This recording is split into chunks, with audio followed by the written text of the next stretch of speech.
CA interviewed Gumi recently, and this is the most recent video of Gumi talking about banditry in Nigeria. So I think Gumi is one of the most trending name this period when it comes to banditry, kidnapping, and so many other things that are happening in the north. So let's listen to him, guys. Oh, okay. You see, Abuja, Kaduna Road used to be the worst dangerous place where travelers can be kidnapped day and night. But now there is no more kidnapping in that area. Kaduna is becoming peaceful. Katsina states, most of the local governments are becoming peaceful. It's only in Zamfara, Kebbi, Sokoto. So there is an improvement. It's not like before. So I think people should be patient.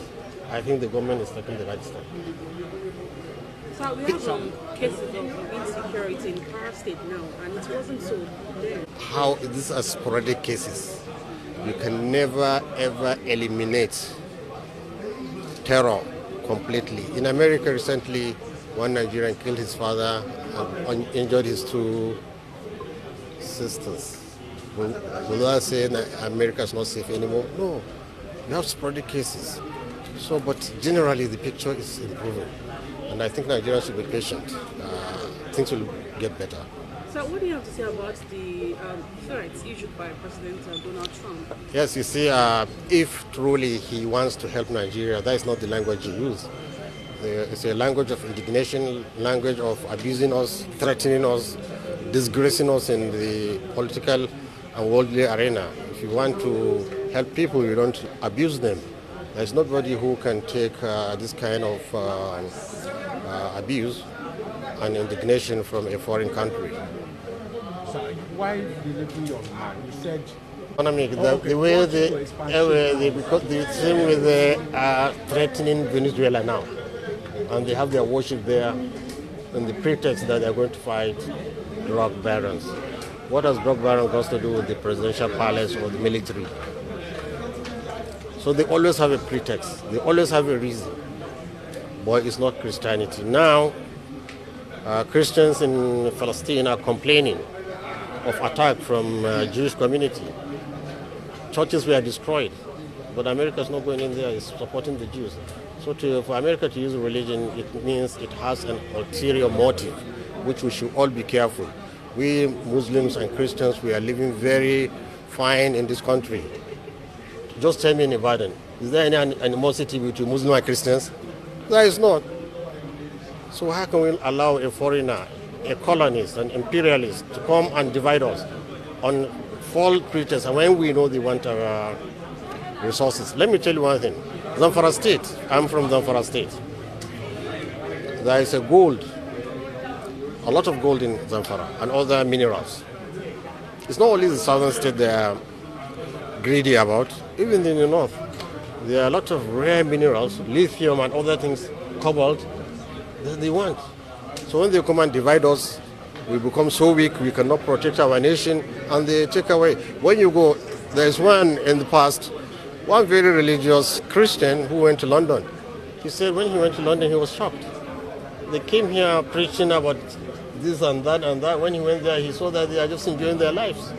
This is just exactly, if you go to America, they're just enjoying their lives. So we should not allow religion to be used. As well, I will not allow Islam to be used by any foreign nation or the Arab world to come here and divide us. Because when you go there too, it's about nationalism, Arab nationalism. It's not about Islam. So we should not allow all these foreigners to come in and disturb us, whether Islamic or Christian. Thank you very much. Islamic or Christian. Thank you very much. And the man even get a police escort. That is what. The man get police escort. One thing that Gumi is failing to understand there is that he said Kaduna Abuja Road, they are no longer bandits. Now the same banditry, now they don't come out because they don't compensate them for Kaduna Abuja Road. What has made them move come out there? They don't enter other states. Usually we had only BK boys, Boko Haram, in one certain area. But later on, they spread. Now, common sense, in every colony, they spread around to look for where they will get the best food, the best water, or the best things. That is human nature. They don't just stay one place and do business one place. No, they spread. That is the main purpose why the government need to eliminate it. Don't need to sympathize with it. Because if you sympathize with it, they are going to spread. They keep spreading. They spread. They spread to other communities. That is what they do. They spread. They spread. Meanwhile, there is this Nigeria pastor who claimed that he's ready to fight. He said, Pastor Paul said, when war comes, he's ready to fight.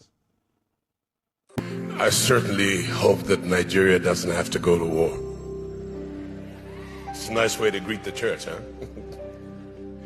I certainly hope we don't have to. But I'm ready for it.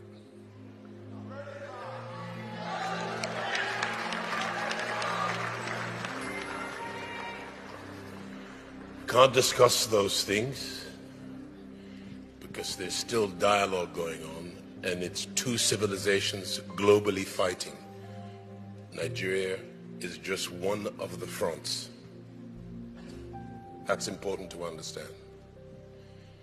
And I hope that the dialogue works to expunge terrorism from Nigeria perpetually.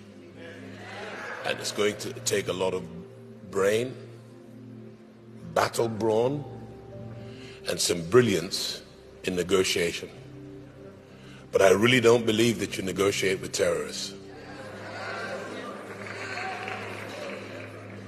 I think that you have to strategically be quiet whilst you prosecute your strategy. And everybody needs to be thinking. In World War,